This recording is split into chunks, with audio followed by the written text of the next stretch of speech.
星級化妝師阿星舉辦 The Most Beautiful Women in Hong Kong 慈善攝影展及派對，話明係香港最靚嘅女性，出席嘅當然係圈中公認嘅美人啦，當中包括劉嘉玲、葉倩文、舒淇、琪琪、馬思慧、李美鳳、王菲等等。而不嬲都係來無蹤去無影嘅飛，喺台上只係逗留咗短短幾分鐘就極速匿返去後台，到咗影大合照嘅時候，擔任司儀嘅蛋哥叫極阿飛都唔出現，其他嘉賓就唯有邊影邊等啦。過咗成分鐘，阿飛先至好尷尬咁出現，跟住都冇做訪問就離開現場啦。對於被選為最美麗嘅女人之一，劉嘉玲就話係阿星太抬舉啫。咁喺你心目中，邊個先至係最美麗嘅香港女人呢？我中意紅姑咯，我覺得好靚，好舒服。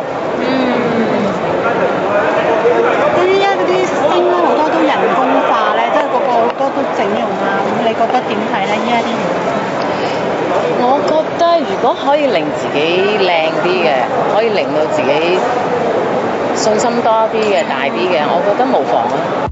對於有傳梁朝偉就忙住拍戲，兼且受晒傷，但係嘉玲就算得閒都唔去陪老公，令到偉仔變咗做孤獨精。嘉玲就否認有咁嘅事啦。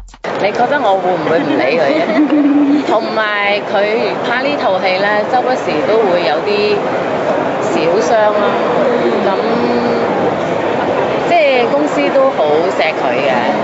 周不時如果佢真係有時間，都會俾佢翻嚟覆診下啦。其實你會唔會一日10個 call check 住佢？點啊？你有冇睇下佢啲病情啊？嗰啲10 call 打翻俾你咧？我由識佢嗰日開始都唔會 check 住佢㗎啦。但係我哋每日都會通電話啦。呢個係一個家人嘅問候關心。見到你會唔會嗲你咯？即刻即係受傷就會可能嗲下你嗰啲咁嘅。都會嘅。唔係嗲嘅，即係一種想要多啲關心。唔係個個人，好多人關心佢嘅，我覺得好多人都好錫佢嘅。你點睇咯？你唔同啲嘛？我唔同啲，我喺度佢會定啲咯。我睇到又會覺得我咩嘅啫，左訂嘅啫。你最貼身啊嘛！我係要適當時候出現嘅。